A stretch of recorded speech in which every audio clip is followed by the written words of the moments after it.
Hey, yo, welcome back to the Boston Sports Brothers podcast.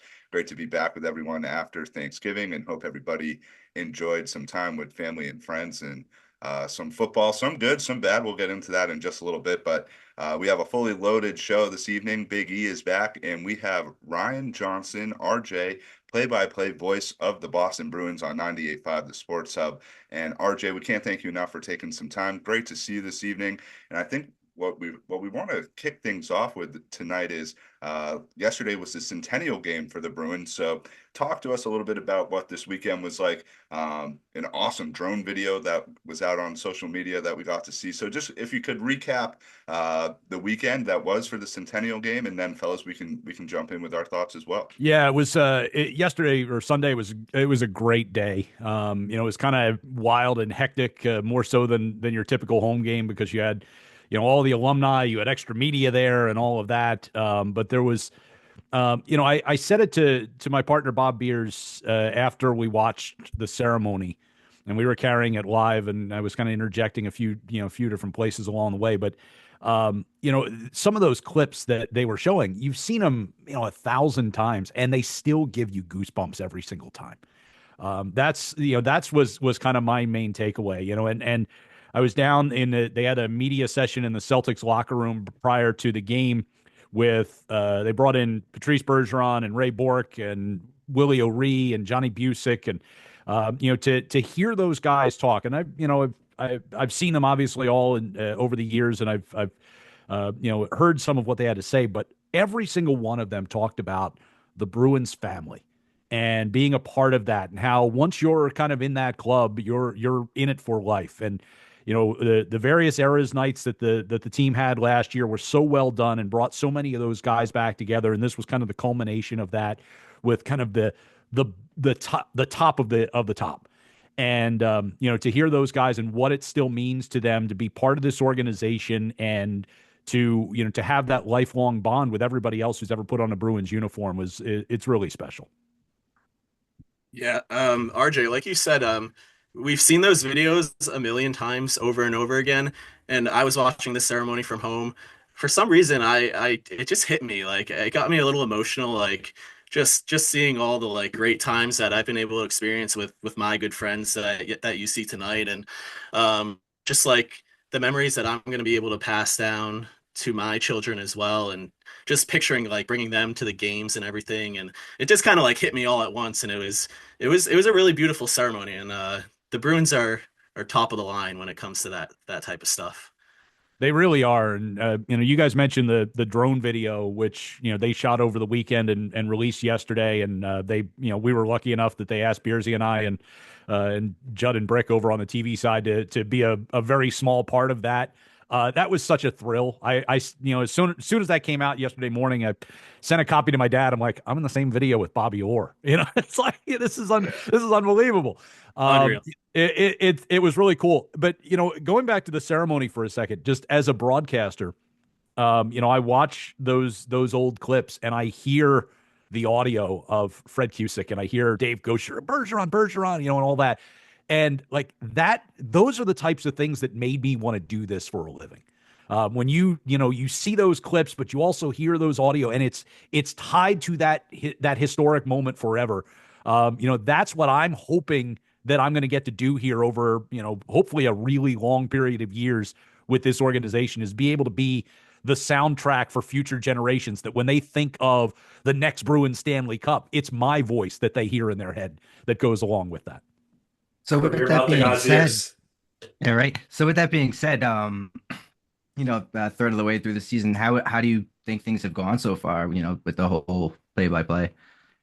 Well, I mean, for my end, it's been, it's been a learning curve, no doubt about it. The last time I was calling games full time, hockey wise, was 2009 when I was in the American League. So it's been 15 years, and so just kind of getting back into the rhythm of doing the games, full time. It's also the first time in my career that this is all I do now. Is do the play by play. I'm not hosting talk shows and doing play by play on the side, or for years when I was in the American League, I was also doing other things at the radio stations. Like, this is it. And so that's given me the ability to focus on things and really kind of focus on the preparation that goes into to this job for every single game. It's been kind of a whirlwind over the first, what are we at, 25, 26 games in at this point. But it's been everything that I could have imagined the job being. It's a lot of fun. You're going to hockey games 3-4 times a week.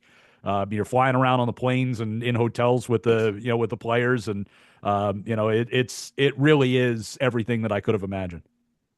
Awesome. I think you're Yeah, living obviously. out all of our dreams here, honestly. It's like dream job.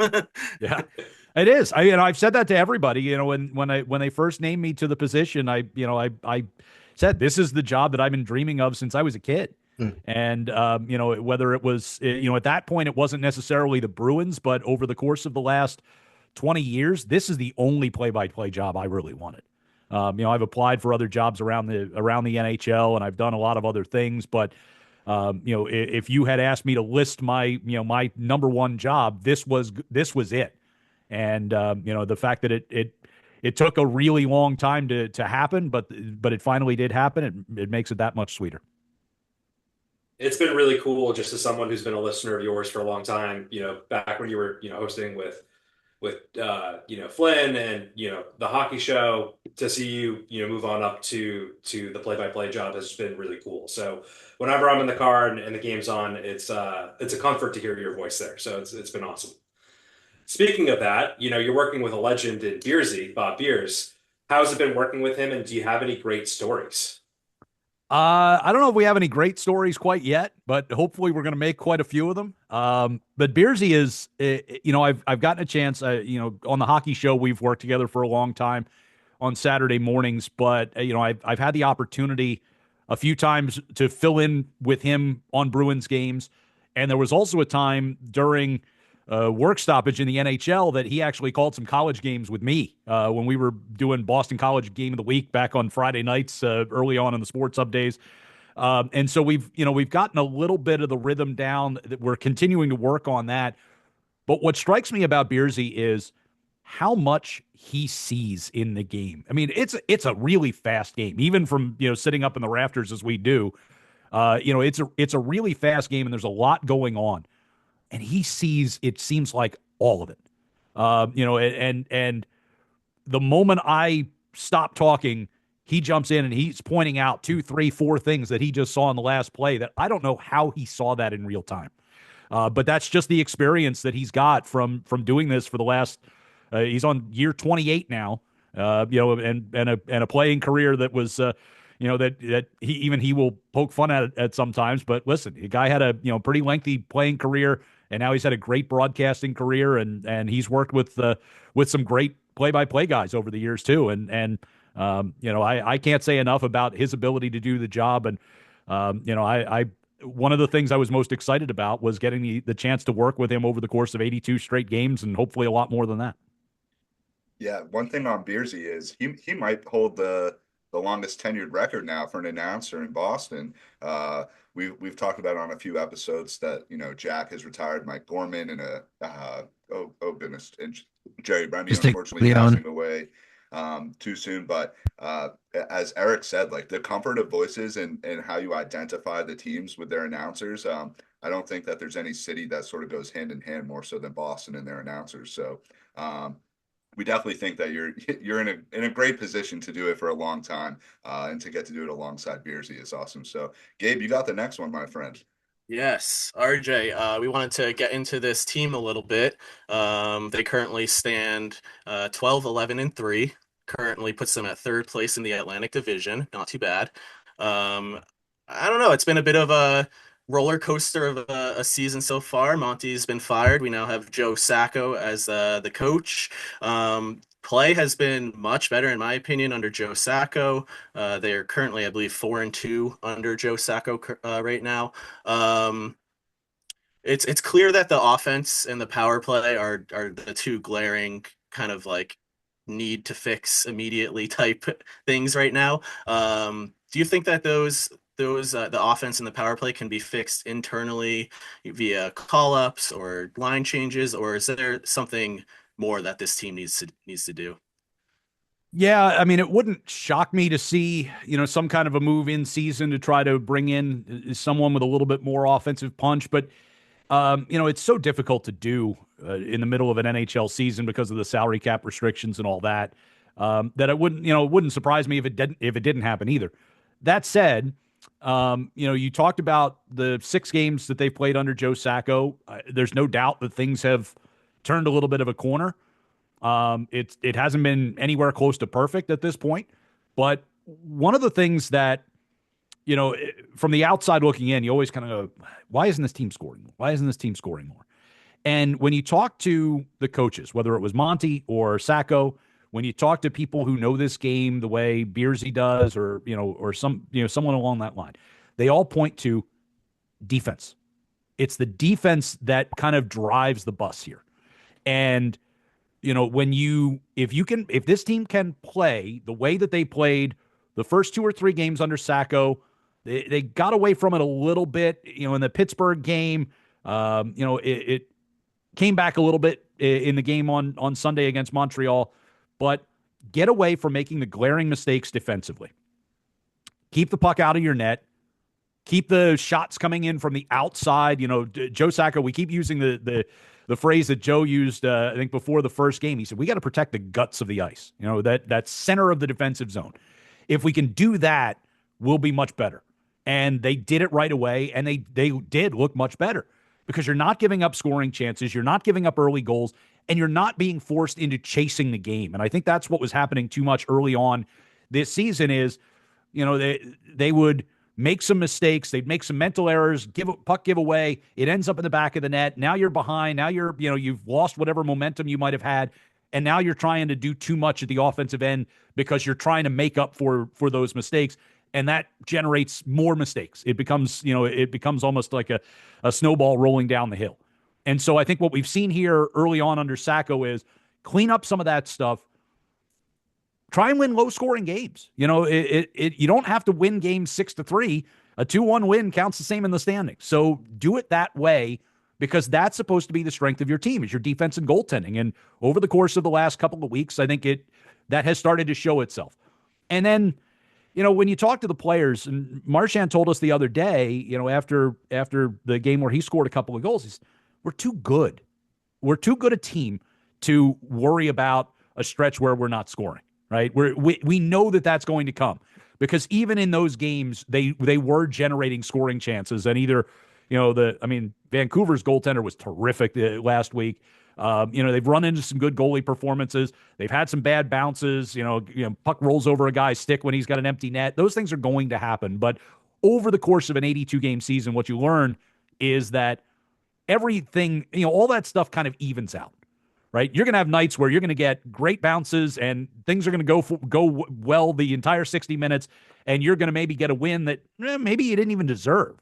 And then there's going to be other nights where you are by far the better team, and you end up getting shut out 2-0, and it's just because of circumstance. And so, over the course of 82 games, I still feel like this team has, they've weathered a lot here in the first 25 games or so, but I like the trajectory here since the coaching change. And we night in and night out are seeing some signs that this team is headed in the right direction. Yeah, I think it's kind of sounds cliche, but like you said, they're playing Bruins hockey, and that's the identity of the Bruins is defensive first and protect the net and be gritty in the corners. And I think that's what we've been seeing under Sacco, like you said. And speaking of the goalie, what's your take on how Swayman's been playing so far this season? I think he's been a little bit shaky to enter the season, probably because of course, the contract talk and missing out on training camp and whatnot. Korpisalo, I think, has been great, been pushing him a little bit. What's your take on the whole goalie situation right now? Yeah, I think for Jeremy, obviously, not having training camp, it can't help but impact a player, particularly at that position. I think I know he was still working out, and he was, working out over at BU and, trying to keep himself in best of shape as he can. But, you miss out on a lot. You miss out on playing in those preseason games. You miss out on, on getting those live rounds headed your way. And so I'm sure there was some impact there. But if you go back to the games where he really struggled, the team in front of him was not good at all. You just go back to the game in Dallas, for instance, when they lost was, I think, 7-2. I mean, or the game in Carolina on Halloween, which was about as bad as it gets. I mean, the Bruins had 6 shots on goal halfway through the second period, and Detroit had 6 goals. It was that bad of a night.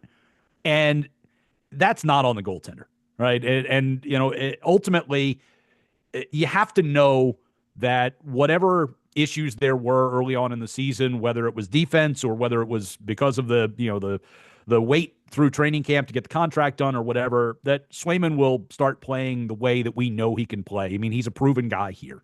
And we've seen that here in his last 3 or 4 starts where he's looking like the Jeremy Swayman we would expect. And, listen, if you're going to put the blame on the defense, you also have to give the defense some of the credit. And we had Jeremy on our post-game show in one of his recent wins, and one of the first things he said is, listen, the guys in front of me are playing their butts off right now. And that, can make or break a goalie. He can only be so good on any given night. If, he's getting, 2 on O's against him on a regular basis, no goaltender is going to be able to, to win a Vezina doing that. But, I feel like he's really started to kind of be the guy that this organization expects him to be and will be for a long time. Do you think, I mean, Swayman obviously in that situation impacted the team at the start of the season. What were your thoughts on the whole Jim Montgomery situation? Because in hindsight, it feels like it's as we talked about last week, J-Matt, seemed like there might have been some backdoor discussions with the Blues, or that there might have been something there on the table for him. And it as a fan, you sort of sit here and say that must have had an impact on the team in some way, shape, or form. So what's your take on just like how the entire Monty situation sort of unfolded from the start of the season till when they ultimately made the decision? So I never saw anything that indicated to me that he didn't have any plans to be here long term. I never saw anything that indicated to me that he didn't have the full respect of the locker room. The players to a man that we spoke to over the course of that first 20 games, they were pointing it, and they were putting it on their own shoulders. I remember David Pastrnak, this is before the coaching change. He was going through a really rough stretch, hadn't scored in a while. And, right after the benching, Monty sits him down in the third period of a game that they're winning at home, which is not something that a lot of coaches would have been willing to do at that point. And Pastrnak after the game said, I deserved it, essentially. He said, bad turnover. I got to know, I got to know better. And he also pointed to, Montgomery, he was constantly kind of shaking up the lines. And he said, we haven't given him any real reason to stop doing that because we can't, we haven't been producing at the level that we need to. And so, it was those kinds of refrains that you were getting out of the players that echoed what Monty was saying. They were carrying his message forward to us in the media. And it felt to me like they very much still believed in him. And after the last couple of years and the success that he had here, I don't know why they wouldn't have. It was just it was a rough stretch coming out of what was kind of a disjointed training camp. And, Monty pointed that out a number of times. Don Sweeney, Cam Neely have said the same thing. You had various injuries. You weren't really able to ever have your full power play unit together during the preseason. Marchand barely played in the preseason because he was coming off surgeries and all that. You had Swayman, dealing with his contract situation. And so it was, listen, it's my first NHL training camp. So it didn't seem all that awkward to me, but to hear them all say it after the fact, it's like, yeah, this was not your stereotypical run of the mill training camp. And some of that seemed to have carried over into the regular season. And, ultimately it came to a point where, that last game that they lost to Columbus before the coaching change, it had that feeling to it, right? You're losing to a last place team and, in a fairly embarrassing fashion on home ice. It really started to, it had already felt in the week or so leading up to that this might be inevitable. But during that game, I kind of had the feeling that we may have a press conference coming here in the next day or two, because it just didn't, it didn't feel right. And it felt like every time the team got themselves in a position where things were getting better, they took a big step backward. Yep. And there was only so many times they could do that before they said, this isn't working anymore. It's funny you mentioned that game, because that was the game that up until that point, I really didn't want to see Montgomery go. And it kind of almost force the hand of the team. There really wasn't a choice after that. We were recording during that game, and I just lost my shit. I mean, that game was just, yeah, Monty. The writing was on the wall. It felt like after that game. It was. You know what? At the same time, the players have said it, people in the media have said it, fans have said it. The struggles in the first 20 games were not on him. They really weren't. You know, I mean, he was pushing every button that he could push, and he was, you know, trying everything that he could try. And like I said, things would start to get better, and then they'd kind of backslide again. You know, so I don't know ultimately what the issue was there that, you know, that seems to have gotten better over the course of the last couple of weeks. But I don't know anybody in the organization who really thought, well, yeah, I mean, we've got to get rid of Jim Montgomery. He's been the best coach in the league in the regular season the last couple of years. He didn't suddenly forget how to coach over the first 20 games. And, you know, so there are always a lot of things going on. I'm sure that, you know, that we're not necessarily privy to, but I will say that I don't put those struggles on him. I think he's an excellent coach. I think he's going to do really well out in St. Louis. I think he's certainly going to be very happy out there. When we were out there shortly before the coaching change, you know, he talked about how special that city was to him and some of the memories that he's got there. Still has family and friends back there and all that. So I'm really happy that he's found a great landing spot, and hopefully, you know, they'll have plenty of success under his tenure. He's a great coach, that's for sure. So best of luck to Monty. I don't think there's any hard feelings with the team. Definitely not. As you said, or with the not. fans. You know, he had the most impressive season that the Bruins have ever had, and then they lost to, you know, a team that's been a powerhouse in the playoffs the past couple of years. So, RJ, we want to wrap things up with a little bit, almost like a segment that Gasper and Murray do. 5 questions that really that have nothing to do with sports. They have a little bit to do with sports, but sort of a lightning round. What sort of comes to mind after these questions, and we'll make it quick, and then we'll get you out of here. So, Big E, kick it off with the lightning round. Yeah, follower of RJ's Roadside BBQ. So, want to find out what is your favorite barbecue that you've ever made? That I've ever made. Geez.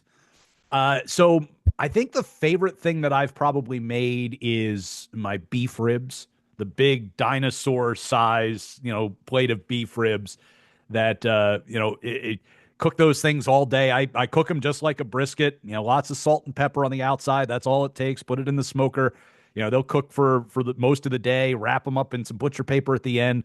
And the bones slide right out, and I slice them like it's a brisket, and they are so delicious. That might be the best thing that I've made barbecue wise. But, you know, it's funny you bring that RJ's Roadside Barbecue up. I've had people now that I've, you know, kind of taken to a larger scale on social media who think that I actually own a barbecue restaurant. This is just stuff that I make in my backyard. It's like I was down in Dallas. I was doing a podcast down in Dallas when we were down there to play the Stars, and they were asking me, it's like, so what's this? Oh, and it was NHL Network Radio too, did the same thing. So is this RJ's Roadside Barbecue? Are you like a restaurateur? I'm like, no, that's just stuff I make in my backyard. So someday maybe I'll be famous enough to slap my name on a restaurant and make some money off of it. But I mean, that's impressive down in Texas too, because that's barbecue is king down there. So yeah, they hooked me up with a couple of really good places to go down while you're down there too. So that is one thing I've been trying to be good going on the road and watch my waistline, because man, you go to some of these cities, like you have your pick of some really good restaurants. So that actually is a great segue to my next question is what's the best meal you've had on the road so far? I know you said you're trying to, you know, play it safe a little bit, but I'm sure there's been some good options out there. Yeah, I'll probably pivot back to Dallas. Terry Black's Barbecue is the place. It's in the Deep Ellum neighborhood in Dallas. It is probably the best barbecue that I've ever had. I mean, and that's saying something, but it's like whole place is open air, huge place. They've got, I don't even know how many barbecue pits they had going, but it's just nonstop. You can smell the smoke, from like blocks away in the neighborhood.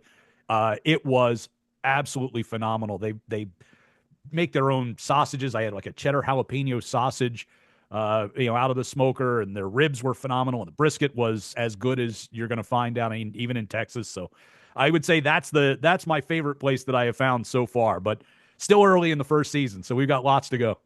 That's right. So I'm supposed to ask a different question, but I'm gonna stick with the barbecue theme here. We're going strong. Um, I think I would love to know, and I'm sure my dad would also love to know. He's a big barbecue connoisseur. What's your favorite spot to go? I guess like New England, Massachusetts. You can choose. I think the best place I've had around here is BT Smokehouse, which is down in, is it Sturbridge, I think? Yeah. Route 20 If you've Sturbridge. ever been down there, I stopped there. I'm from Philadelphia originally. And so a couple of years ago, I was headed down to Philly for an Eagles game, and I was leaving right after the hockey show. So I kind of did the math in my head, like, I'll be passing through Sturbridge right around lunchtime. That sounds like a good place to stop on my way to fill up. And that was the first time I had ever gone to BT's. People have been telling me for years, "Oh, you got to check this place out." It really is good stuff. And if you're getting off the beaten path a little bit, because their brisket was excellent, and the ribs were great, and all that, try the andouille sausage corn dog bites. Are really, really good. So that's my recommendation if you end up down there. Awesome. All right. Thank you. So I'm gonna bring it back out of food, and I'm gonna ask, what is your favorite Bruins memory of all time? It's when they ran Roberto Luongo out of the building in the finals in games. When it's specific, I mentioned earlier, kind of the soundtrack that you get in your head when you I think it was the third goal that they scored in that first period, and the NBC announcers, Eddie Olczyk, goes, "You got to get him out of there." Like that was, it's like, especially because of the whole pumping of the tires and all those comments that had been made throughout the course of that series between he and Tim Thomas, when they ran him out of that building, and it was pretty clear, it's like, okay, this thing's going the distance. We're going back to Game 7 in Vancouver.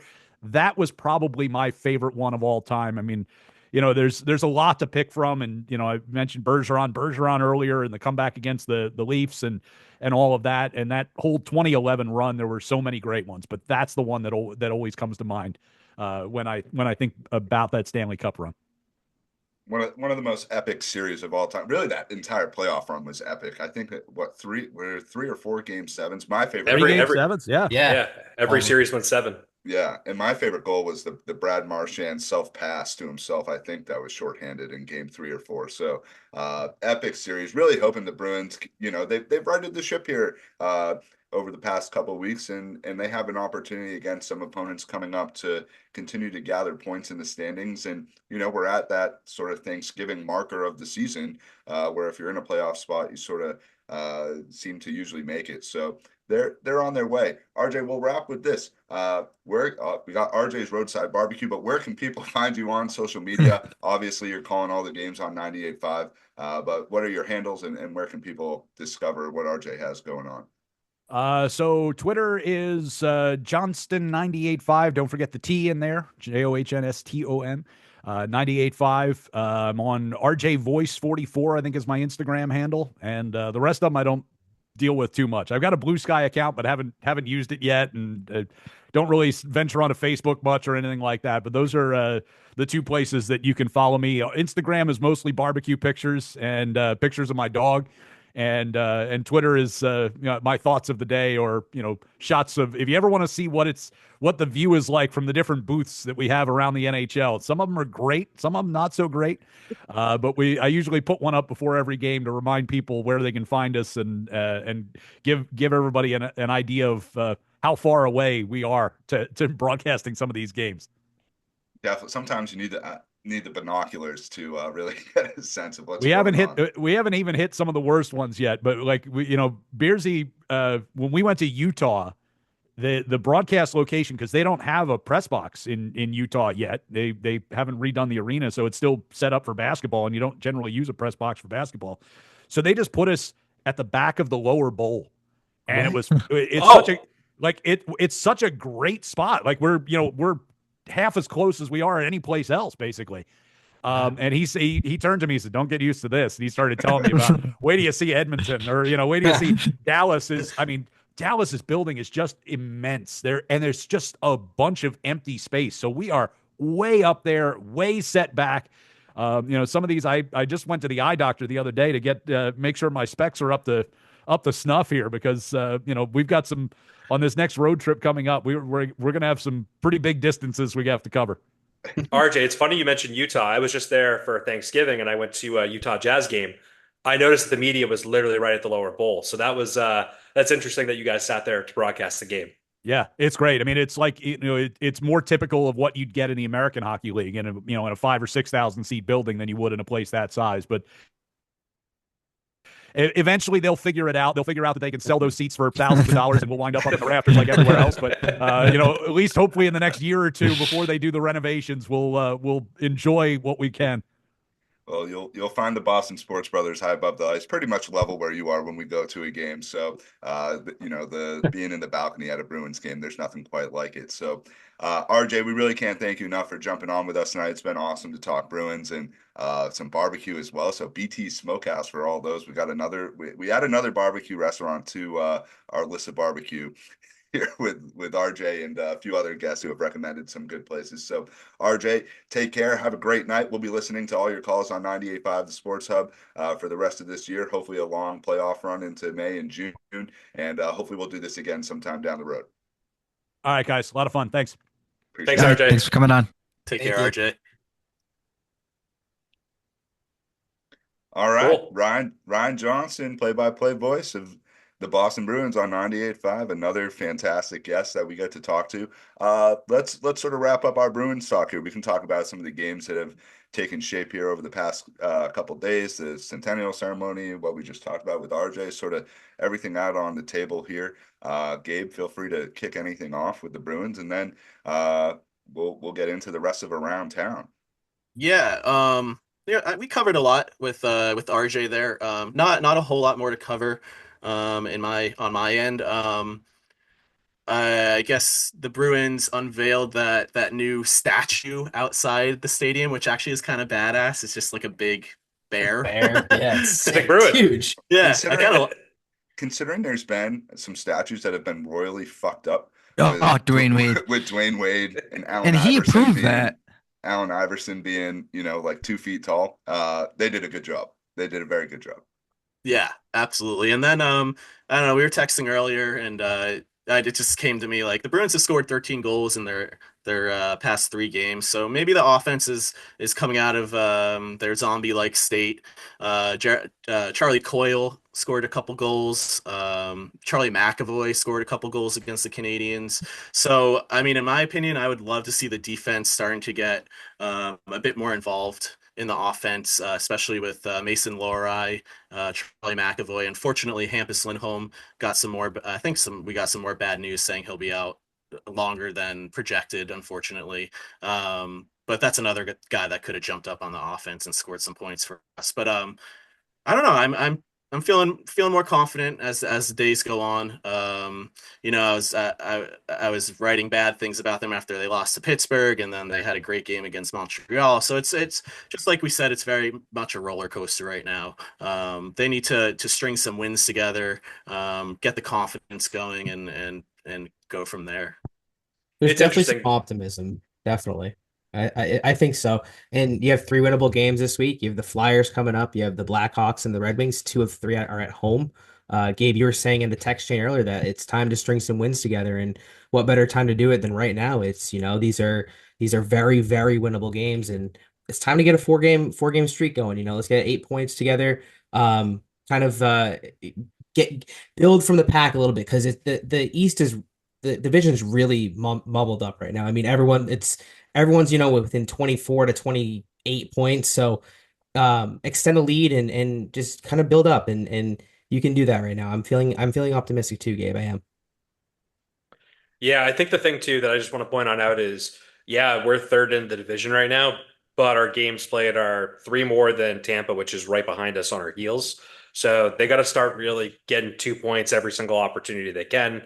And, obviously escaping with one is nice too when we can do that, but we really got to get at least a point a game here going forwards as much as possible.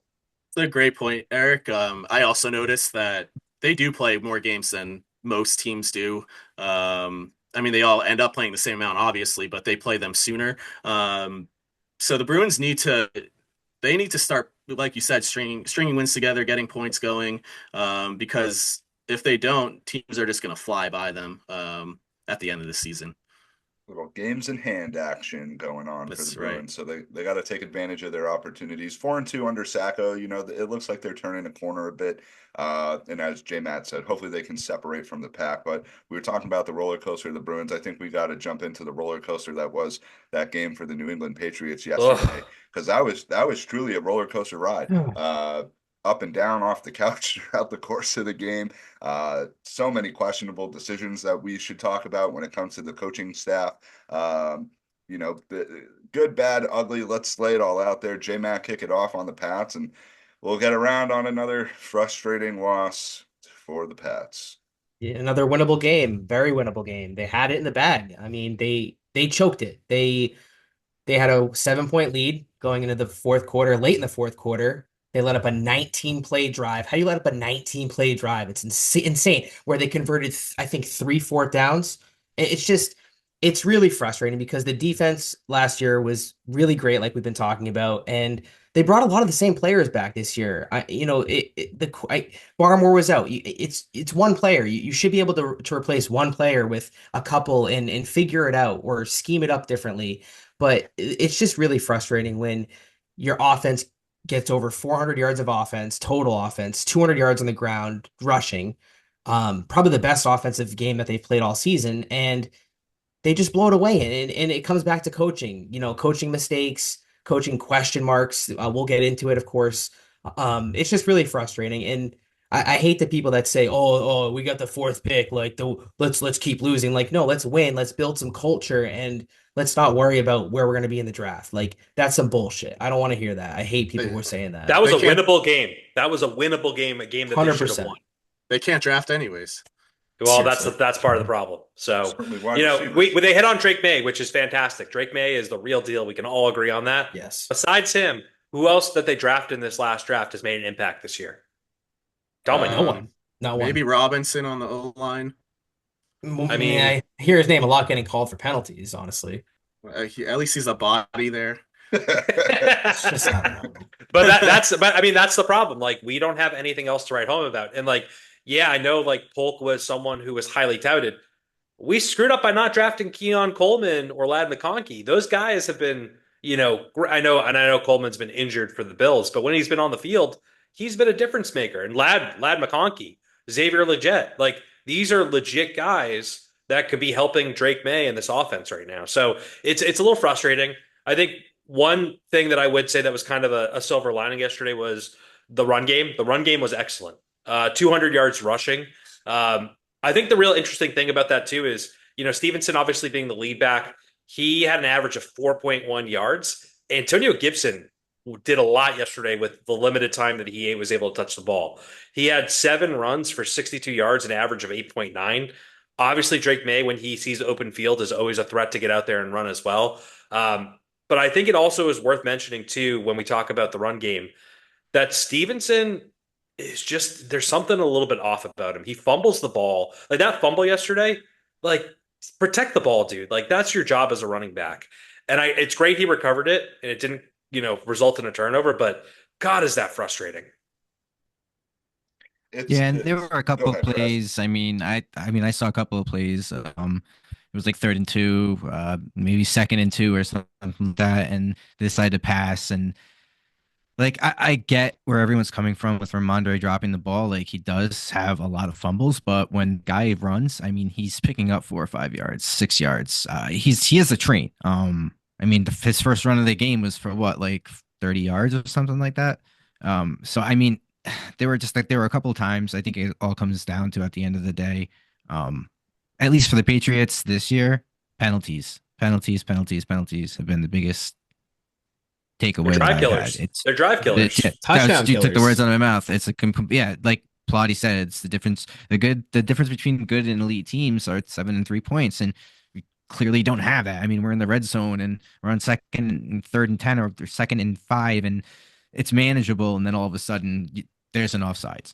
And I think the other thing too that was interesting yesterday too is the tight ends are clearly Drake May's favorite weapons. They tend to open things up in the middle of the field. They tend to be the biggest bodies to be able to get open. Hunter Henry just, doing work again like he has been doing all season. Austin Hooper had a nice showing yesterday as well. the receivers and the rest of the cast, not as much. So it's interesting to see that the tight ends are really getting a lot of play, and we're not seeing as much from the other skill positions as well. I want to talk about AVP for a second. I think yesterday, I think overall, I think he called a good game. He switched it up a lot, run pass. They were moving the ball. You can clearly see it with the stats. We were just talking about 400, total yards and whatnot. But when they get to the red zone and then closer to inside the 10 yards, I get this feeling, and I don't know if I'm just going to speak for myself, but they just can't they get really tight for some weird reason, and I can't figure it out. They just can't punch it in the end zone, and they would run the ball. They would get like 6 yards on first down, and then it'd be like 2nd and 4, and they could still get the first down on like the 5 yard line. If they get the 4 yards, but they do some like weird play where they just go away from the run game. When I think it's just that if you get 6 yards on the what I was first talking run. about.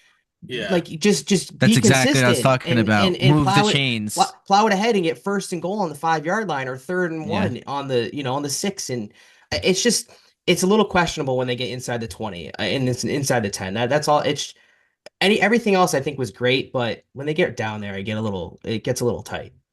Well, he I doesn't agree. have any help from the head coach when it comes to the play calling. And I think we need to talk about Gerard Mayo a little bit further in terms of just I'm so frustrated with how he has really just managed this entire season for the team. I think we've gone into length about, how he got the job and some of the things that he said throughout the course of the season. But to get, tooled on by Shane fucking Steichen of all coaches yesterday, I think I tweeted out during the game that he needs to be locked in a room with Ernie Adams for as long as needed until he figures out how to manage the last 2 minutes of halves and of games. Because the way that the half ended, we just sort of talked about in terms of the play calling, and then they don't lose that game if Joey Sly hits a fucking 25-yard field goal at the end of the half and they're up 2 scores. As Indy goes on that 19-play drive, but his decision making on that last drive, he didn't throw the challenge flag on a potential catch that was bobbled going to the ground. And then the one that really did me in was when he bailed out Indy by calling a timeout when they had 3 seconds until the play clock was about to expire and they were going to get a delay of game to push them back. And he just bailed them out because for whatever reason, he didn't think that they were set. And then he had the audacity to make the comment at the end of the game, well, we've won Super Bowls doing it this sort of way and whatnot. It's like Bill Belichick did the exact opposite.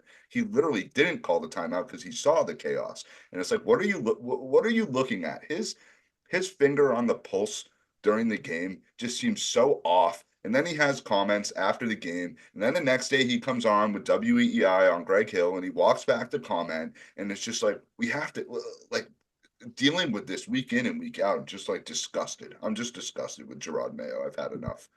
I also want to call out there was a time early in the game yesterday. I think it was like we were up we had just scored the touchdown. It was I think 15-14 at the time, and I was a proponent of going for 2, right? And everyone was kind of like, no, let's just do the normal kick here. And I was like, well, what does that really matter?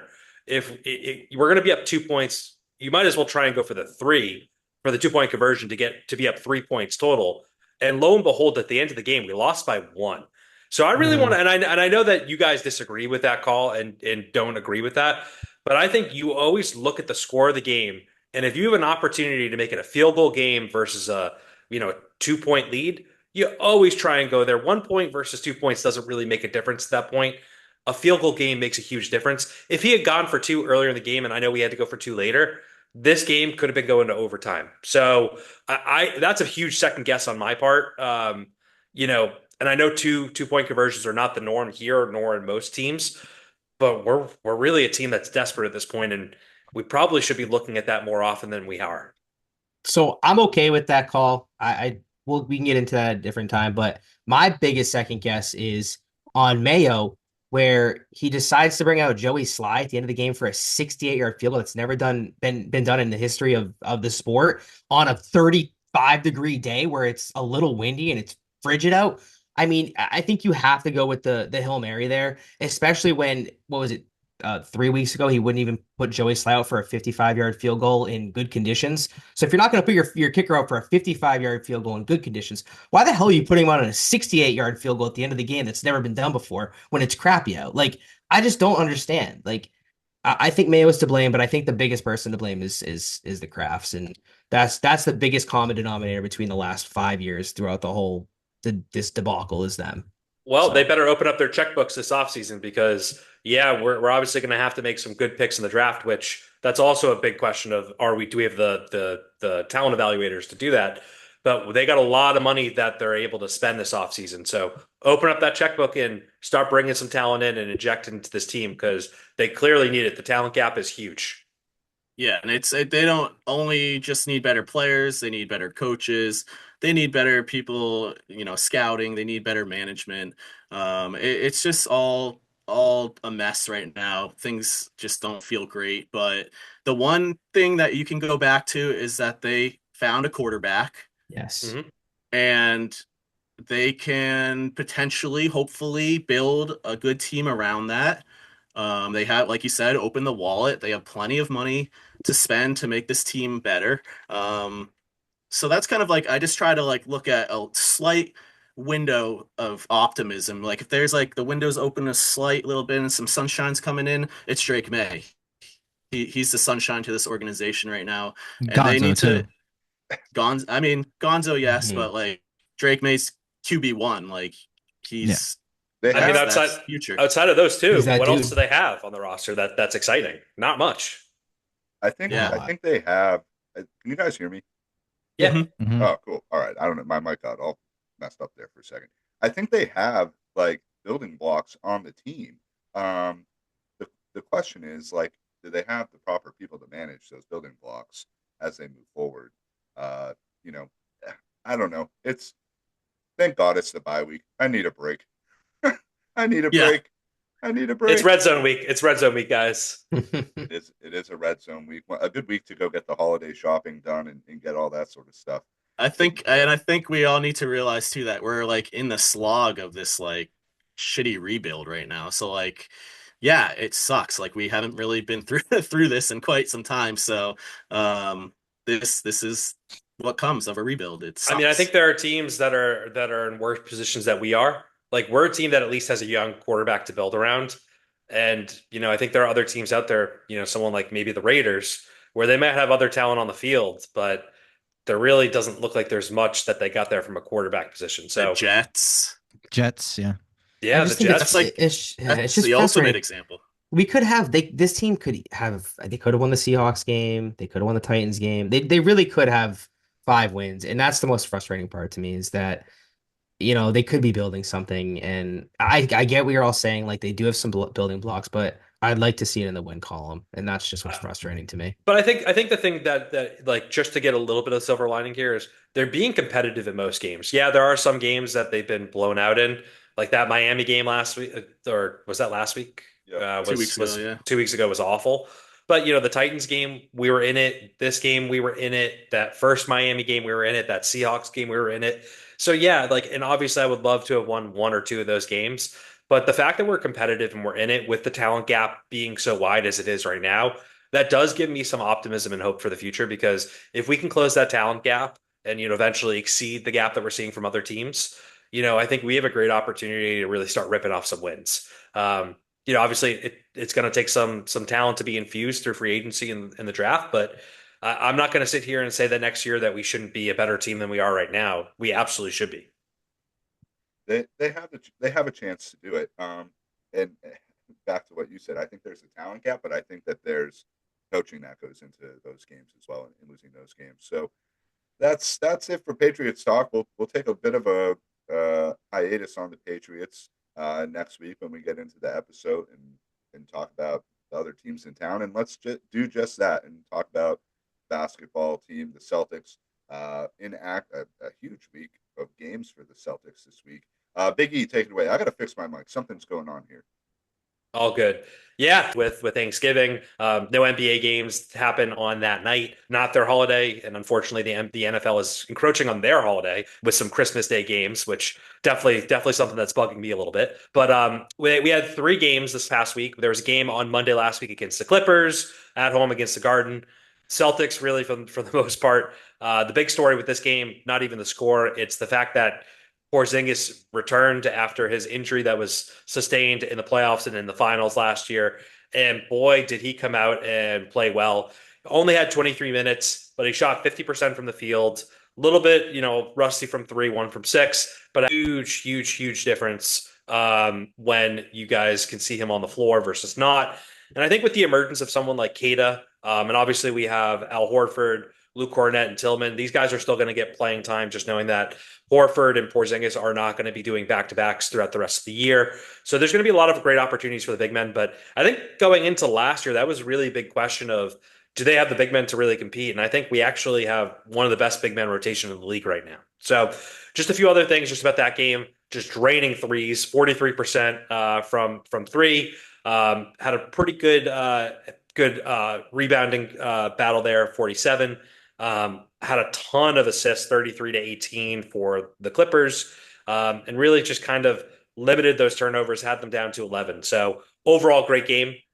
Then we had a really interesting game that I think most of us here probably didn't think was going to be as close as it was, but a game for the NBA Cup against the Chicago Bulls on Friday last week. Tatum really dominated in that game, 35 points, 14 rebounds, 4 of 8 from three, really showed on out. And then I think the story from that game and the most recent game that was played on Sunday of this past week was Payne Pritchard. Payne Pritchard, I will give Plotty a lot of credit here as his preseason pick for Sixth Man of the Year, has literally just been lighting it up the last couple games. And not only is he lighting it up in the last couple games, he's doing it in the time of the game that matters the most, in the fourth quarter. So Payton Pritchard, he was a huge reason, him and Jason Tatum, that the Celtics were able to beat the Bulls after they had a pretty large lead and the Bulls were able to come back. The fact that they were able to win by 9 points in an NBA Cup game was big, so that they're still alive for Cup contention, really depending on what happens on Tuesday night. But again, just an interesting game.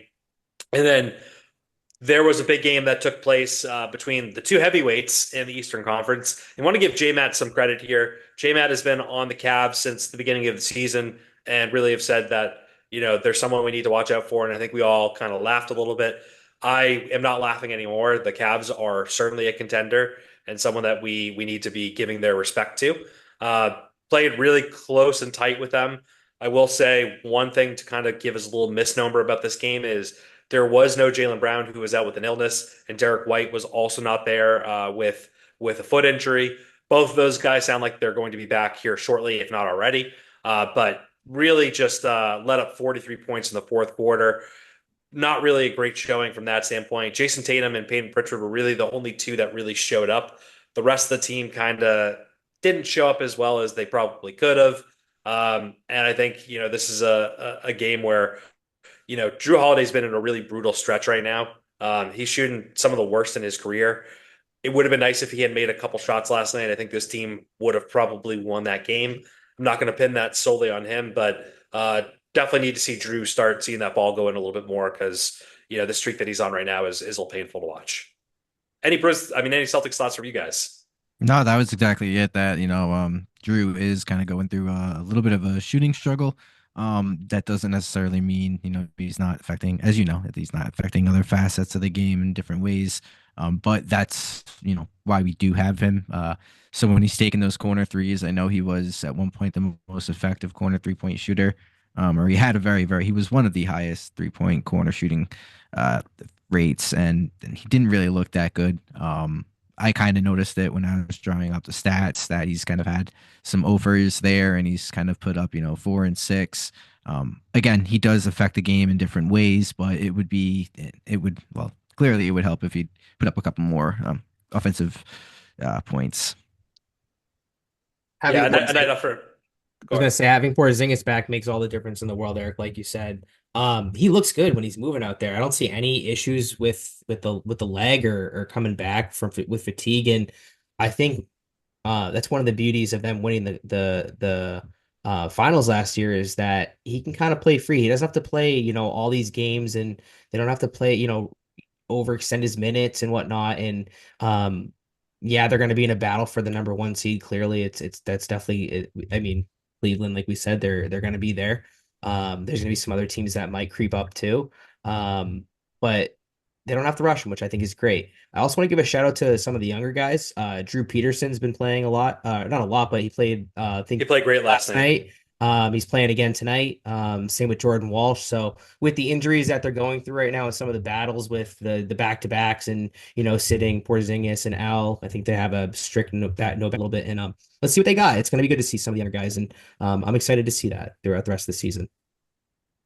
Yeah, and Josh, it's like it's finally coming to the point of the season where players are starting to get some rest. Horford and Porzingis, they're not going to play back-to-back games. They're just not at that point in their career at this point. So this is a true test for a lot of the younger guys on the roster and a lot of the bench guys that don't see a lot of minutes in big games. This is their time to work on their game, to prepare themselves for what's to come, because we do know that I think it's safe to say the Celtics will be in the playoffs and making a good run there. So it's good that these bench players are getting exposed to some good minutes now.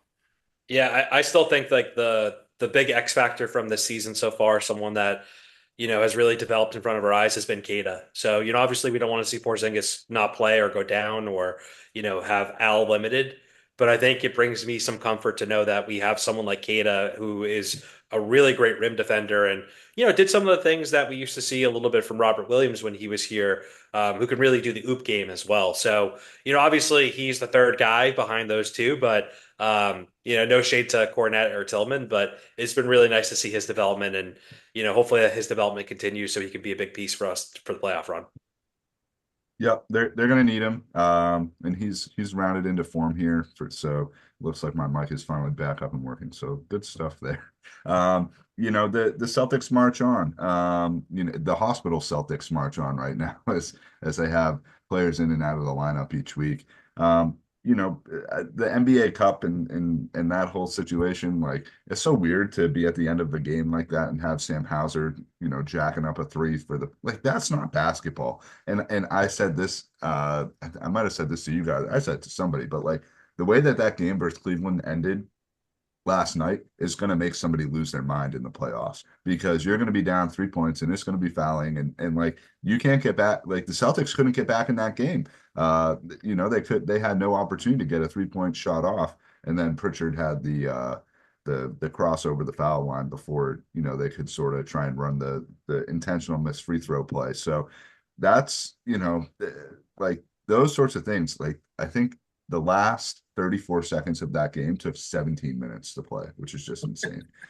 Just insane. But onward for the Celtics. They're taking on the Heat tonight. A slew of games versus we're not going. It's usually our annual game Wednesday versus the Pistons. But Wednesday we have a very special sort of deal going on here for the Boston Sports Brothers. So we're gonna do Kraz a quick baseball minute, but this Wednesday we're very excited to have on Jemai Webster from Nesson. I don't know what to call it. It's not the sidelines. Like he's not on the sidelines, but he's field level for the Red Sox games. We're going to be doing a deep dive baseball offseason hot stove episode with Jemai on Wednesday. So that will come out Friday. This episode's out Wednesday. But any final Celtics thoughts and any baseball thoughts that are sort of high level, we'll do, as I said, we'll get into the nitty gritty with Jemai on Wednesday on that special one.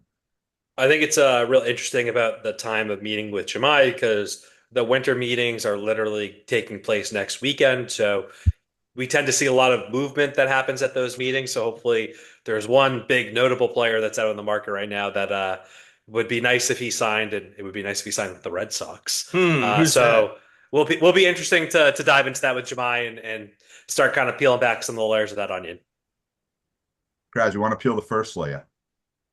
How deep do you want me to get in? Just one Feel layer. it, baby. Just one layer. All right. Well, I mean, Maybe there's two. kind of rumors are all over the place. I'll just kind of preface it. I'm sure Jemai's not going to want to get into rumors and stuff like that. But Josh, the gentleman Mick that you told us about with the whole Monty news, broke the Red Sox to Soto, or Soto to the Red Sox rather. And then on top of that, Jeff Passan tweeted back at him and was like, I'm thankful for false reporters. Go enjoy. Soto's not going anywhere yet. Go and get off Twitter and enjoy the holidays with your family. And Mick reposted back to him like something to the extent of, calm down, asshole. You're just mad because I got there before you did. Soto to the Sox. Who knows? We'll see what happens. I mean, it makes the most sense. I was looking at some other things as far as tax breakdowns, and he'd save, I think it's 5.84 million or something like that per year if he were to sign in Boston versus New York. I mean, I know it's not a lot for them. I mean, for us, obviously, that's quite a bit of money. But just some things to kind of mull about. Rumors I've been hearing is anywhere from 13 to 15 years, from 600 million all the way up to a billion. Who knows? That's insane. Like I said before in the other episodes. So I Just think give the him a, latest, s- give I him a think the stake in the company.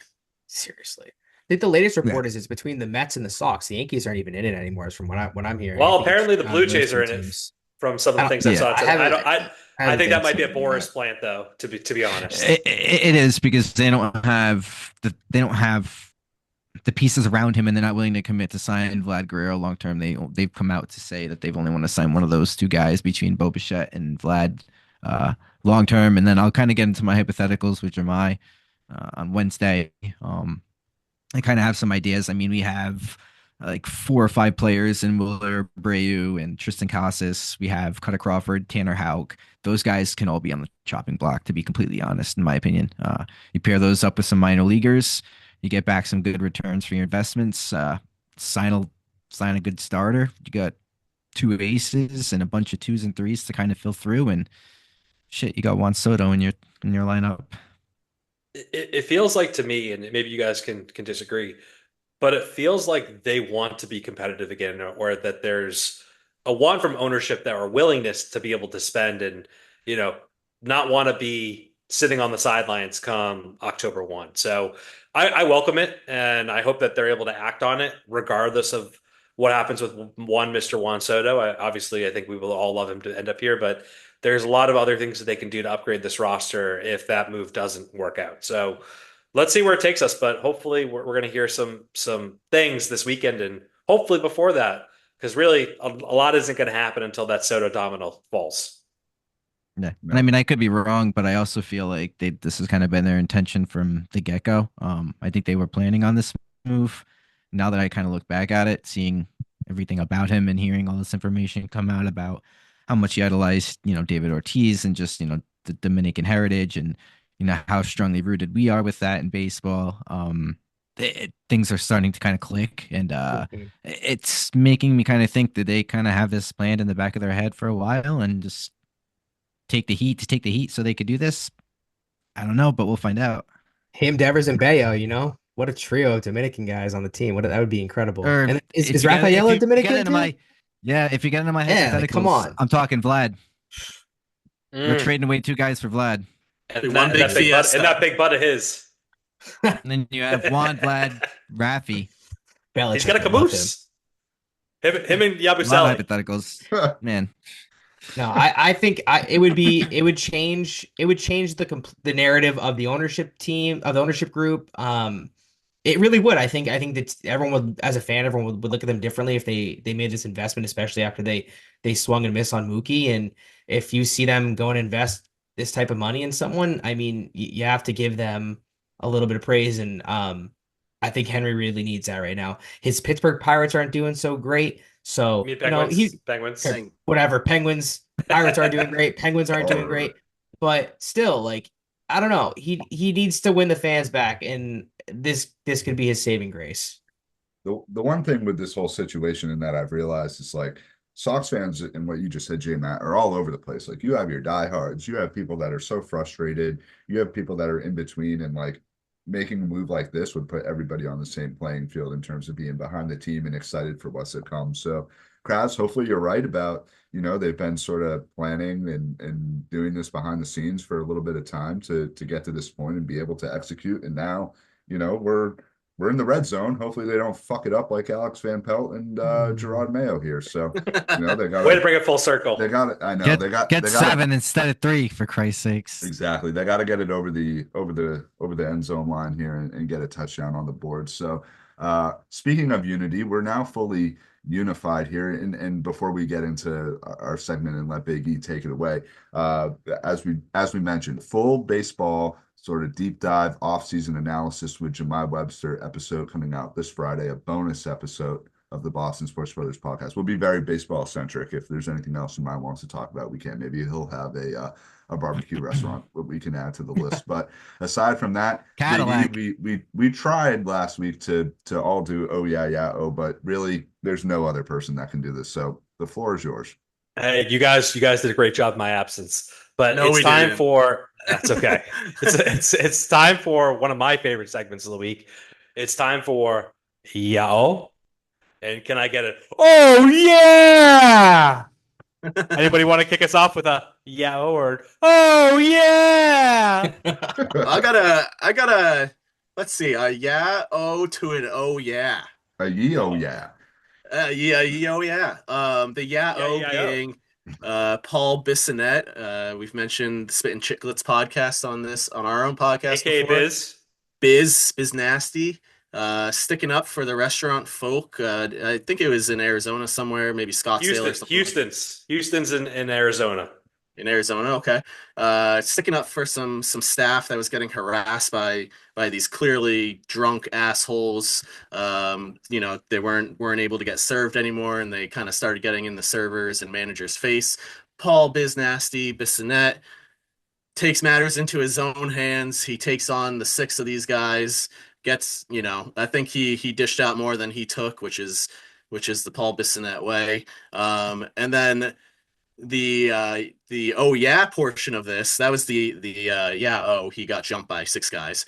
But the oh yeah portion, Paul Bissonnette is doing an interview, pregame interview of Brad Marchand.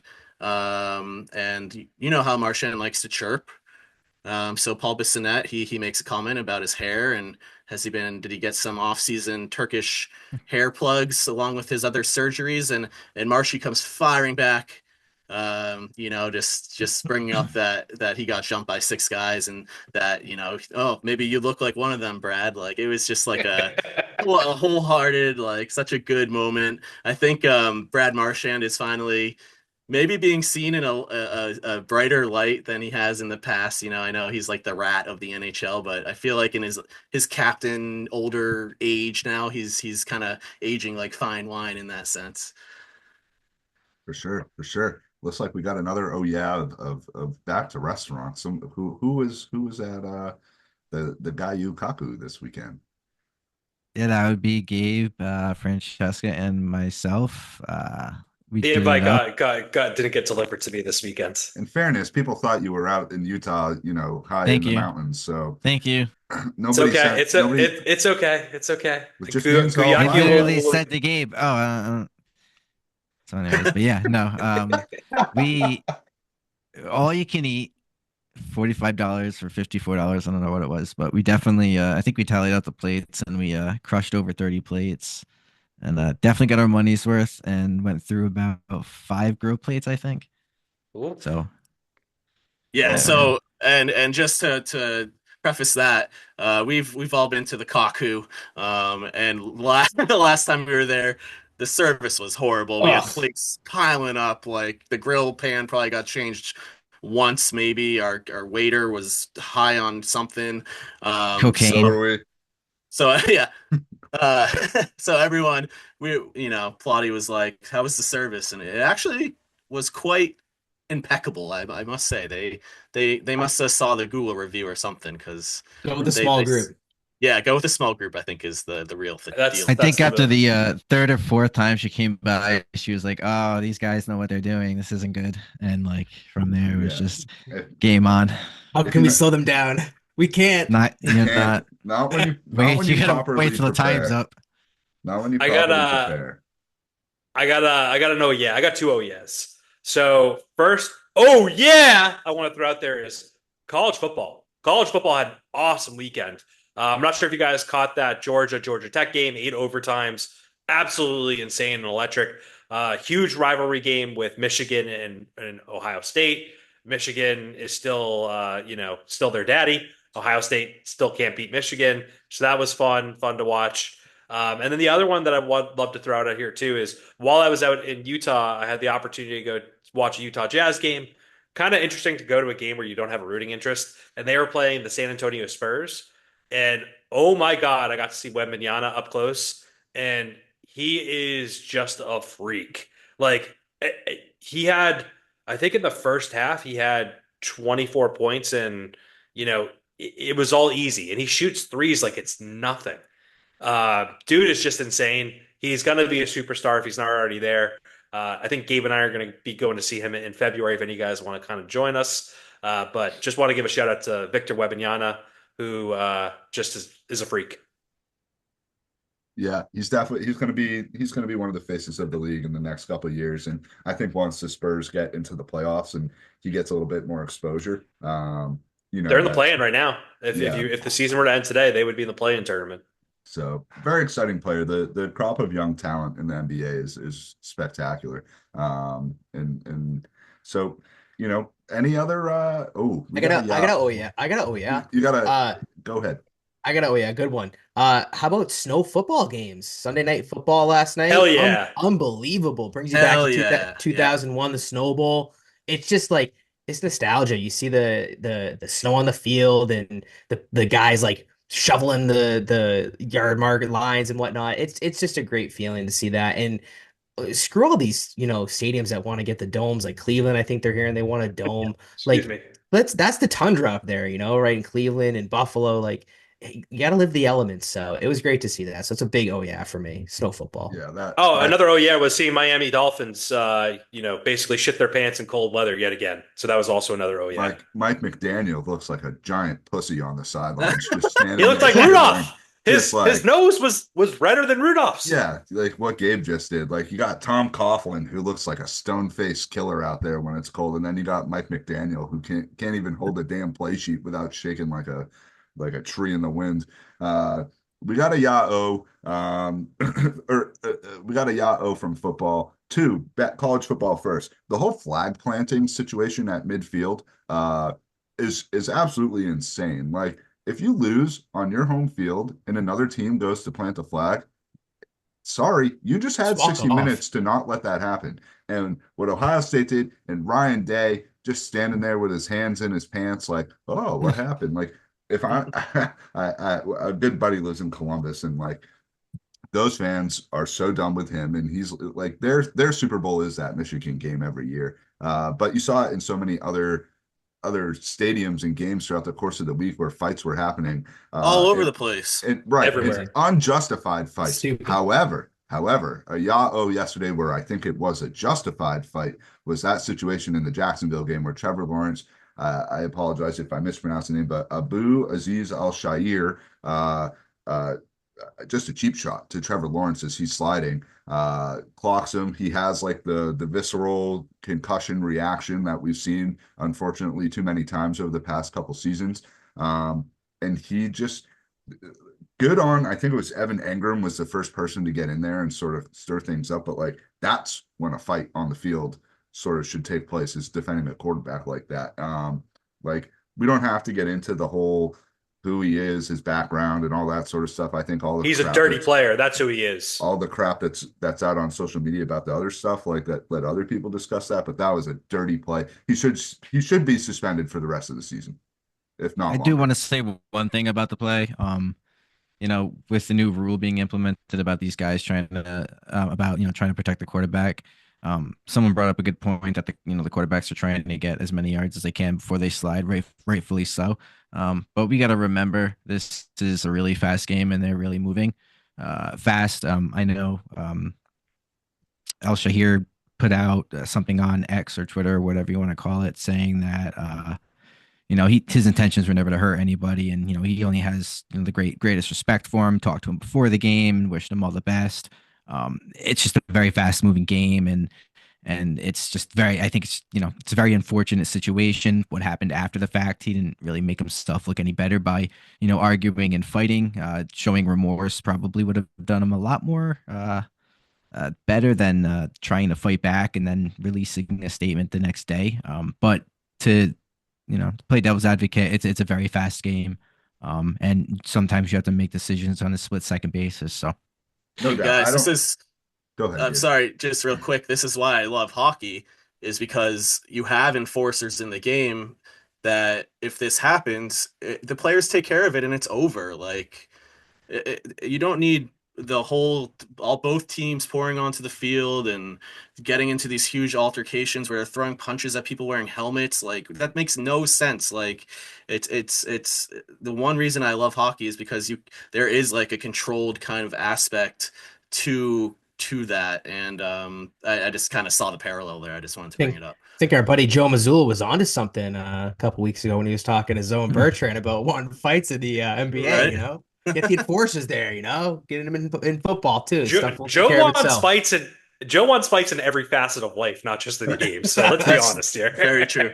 In the grocery store. That's my coach. That's any male from Rhode Island between the age of 34 and 38. So I completely respect and agree with what you said, Sam. I don't think he had any intent going into Trevor Lawrence and trying to take him out the way that he did. A player goes into a slide, and I think it was Andy Hart put something out about, there are coaches now that are sort of saying, like, don't slide so that sort of hit can't happen. It's 6-1 half the other. Like, you could get just as injured getting tackled the regular way, if you will. So it's the optics of it. It's seeing Trevor Lawrence go into like this clonic state, and it's like, that looks horrible, and the response after. I think it was the response after for me that was the big problem, because if he was apologetic and was like, holy shit, like down on one knee with his helmet off, like you should be doing. I didn't watch. It was the reaction afterwards where he was getting into it with the Jags players. So they're just kind of like, it's like, what are you doing, bro? Hey man, you screwed up. Like, you shouldn't. That guy's like realized die, like on the field. Like, why don't you go check up on that guy? Like, why don't you go check up on him? Yeah, no doubt. Poorly managed on his part. Good that he came out today and tried to clear the air. Little late, as we've just talked about. Pulling a Gerard Mayo. Full circle moment. Well, thankfully, in the week ahead and what's ahead on the pike, we don't have to worry about Gerard Mayo making any comments regarding the game. There's no guarantee that he doesn't make any comments in general. But the Patriots are on a bye week, a much needed break. Hopefully they can reset and sort of, do some of the things that we talked about in terms of the end of the season and maybe building some sort of identity. Celtics and Bruins in action all week with multiple games on the slate. Celtics are pulling away on a game against Miami tonight, 57-41 in the first half right now. So I'll say that. They can keep that going. They still got the third quarter. I know. Even then, they had a great third quarter. I think it was 39 points they put up, and they beat the Cavs, and the Cavs came back and scored 43 in the fourth. And they lost. So. Yeah. So and Jemai on recording Wednesday, an episode out Friday with Jemai on baseball off season. So, gentlemen, it's always a pleasure to get together. A huge shout out and thank you to Ryan Johnston for joining us at the top of the episode, talking Bruins with him. And we'll be back. Bonus episode with Jemai later this week, and then another regular episode next week with, I believe, a 2-for-1 special with guests. So get ready for that. Lots of guests here as we round into the holidays. Hope everyone had a lovely Thanksgiving. Boys, great to see you. We'll do it all again soon. Thanks for listening. My friends. See you all next week. Later, everyone.